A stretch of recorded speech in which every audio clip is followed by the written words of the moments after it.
Hi everyone, it's me, Angela Mix Vlog. My vlog for today, magbabalat ako ng papaya.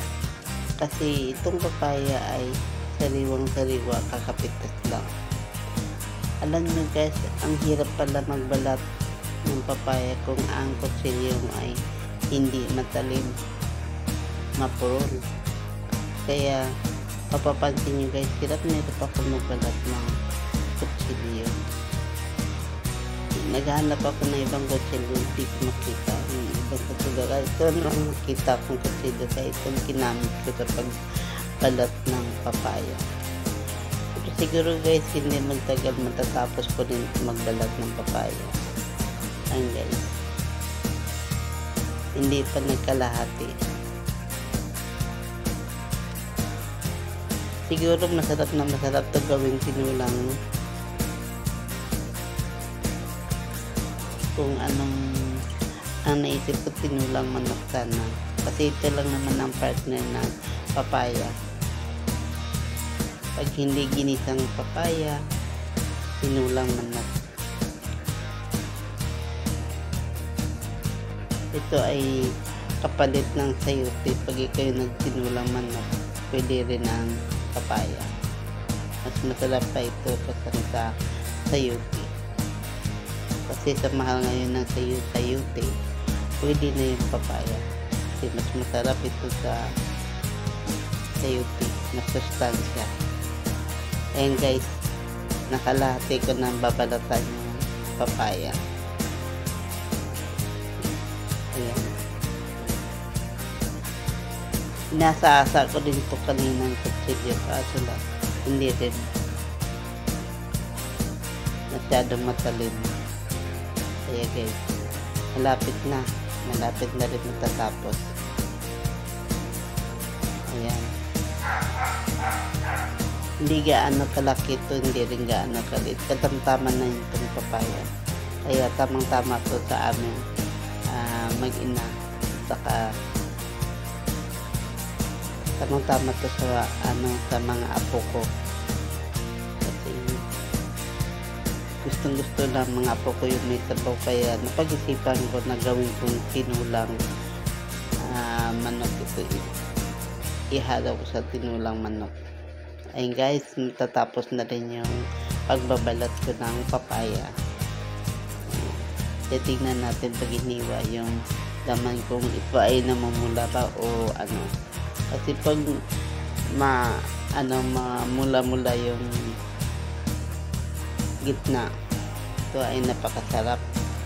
Malimnam ng pag inalo mo sa tinulang manok. Ayan guys, lilinitin ko muna yung mga balat para malinis. Mahirap mag-hiwa ng papaya. Kasi ito guys, mabuto ang papaya. Ayan, hiwain ko na guys ito. Titignan natin kung ang gitna ay mamula-mula. Ay hindi pa, okay lang ito kasi masarap din ito. Ayan guys, tatanggalin na natin yung buto. Ayan, kasi pag hindi mo ito tinanggal yung buto at saka medyo may puti-puti sa gitna, ito mapait din. Kaya kailangan linisin yung loob ng papaya. Ayan.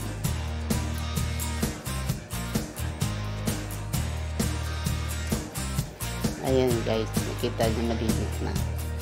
Ayan. Kailangan malinis ang pagkakayod sa gitna. Ayan.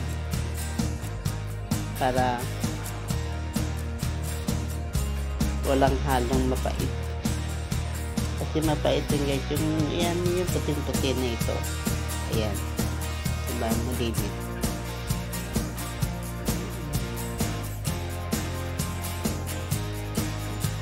Ayan. Maputi pa yung mga buto, kaya ibig sabihin matagal pa mahinog yung papaya na ito.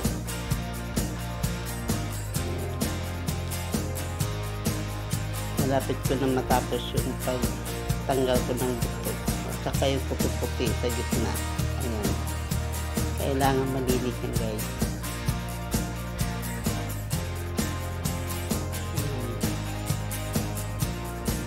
Yan, pag natapos ko yan, linisin ko muna itong ng tangkalan, yung bato-batura.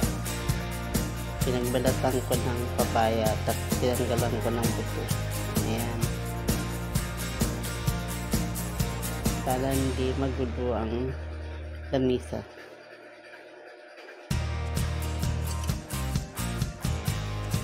Ayan. Ito guys, umpisahan ko na hiwa-hiwa yung papaya para pang tinula. Diba guys, sobrang mapurol yung kutsilyo. Di bali matatapos na rin guys ang paghiwa ko ng papaya kasi magluluto na ako ng tinulang manok. Merong binili na akong manok, tapos kumuha na rin ako ng mulunggay. Ito pala guys, wala akong nabili na dahon sili, kaya ang kapalit replacement ng dahon sili ay malunggay. Kaya kukuha muna ako ng sariwang malunggay dito lang sa kapitbahay namin. Hihingi ako ng malunggay kasi ang tagal ko nag-ikot sa palengke, wala akong nakitang malunggay. Ay pala, dahon sili. Kaya napag-isip ko na lang na ang dahon malunggay na lang pwede na rin. Konti lang kasi konti lang naman kami. Saka sa mga bata, kailangan nila ang importante, sabaw lang. Pero minsan may kasamang rin, manok, karne na manok. Kaya inabuti ko na lang na malunggay na lang kahit walang dahon sili. Kaya guys, malapit ko na yung matapos na paghihiwa ko ng papaya. Kasi medyo tanghali na guys, kailangan ko makapagluto na ng pagkain para sa aming tanghalian. Ayan. Maliliit lang ito guys ng pagkahiwa ko kasi mga bata ang kakain nito. Ayun guys, maraming salamat sa inyong panunood at huwag kalimutan mag-like, share at subscribe sa aking YouTube channel, Angela Mix Vlog.